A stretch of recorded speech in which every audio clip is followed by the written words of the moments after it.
The Afrikaners are jubilating because Julius Malema was found guilty of hate speech. And I ask you, so a South African can be punished for hate speech, but another South African cannot be punished for destroying a whole building belonging to an African in South Africa? Something is deeply wrong. But the average black South African will not realize until it is too late. Afrikaners, let us remind you of your history. You did not spring from the soil of Africa. You arrived here by ship, with the Bible in one hand and the gun in the other.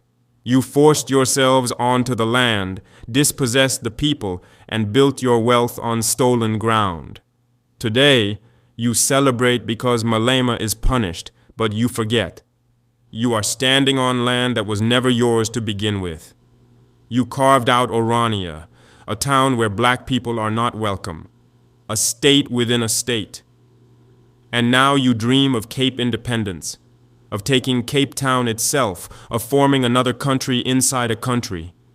Ask yourselves, could any black person do this in America? Could any African march into Europe and say, this city is now ours, only for Africans? They would never allow it. Yet in Africa, you still dare.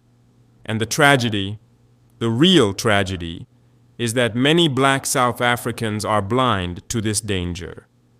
They cannot see that Malema, whether you agree with him or not, is one of the few standing between them and a return to apartheid. Instead of recognizing the threat, some of our brothers and sisters would rather celebrate his downfall. Some would rather see him jailed, not because of justice, but because they have been taught to hate their fellow Africans more than they hate those who once enslaved them. Have you ever asked yourself, if South Africa is so developed that you do not want other Africans to come, then why are you jobless? Why do you struggle in poverty while your land is one of the richest on the continent? It is because the system has turned you into tools against your own brothers. It is because some of you are secretly paid to burn the shops of Nigerians, of Congolese, of Zimbabweans, of Malawians, your own African blood. And when the smoke clears, it is not you who benefit. It is those who dream of taking back this land. It baffles me. In this modern age, in the year 2025, we are standing at the edge of another apartheid, another humiliation, another division of Africa, and it is happening before our eyes. But Africans, I say this, do not be deceived. Do not be divided. The enemy is not your African brother.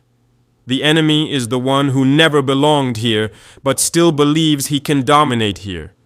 The Afrikaner who dreams of a new white state in Africa. To my brothers and sisters of South Africa, I say, unite with your fellow Africans.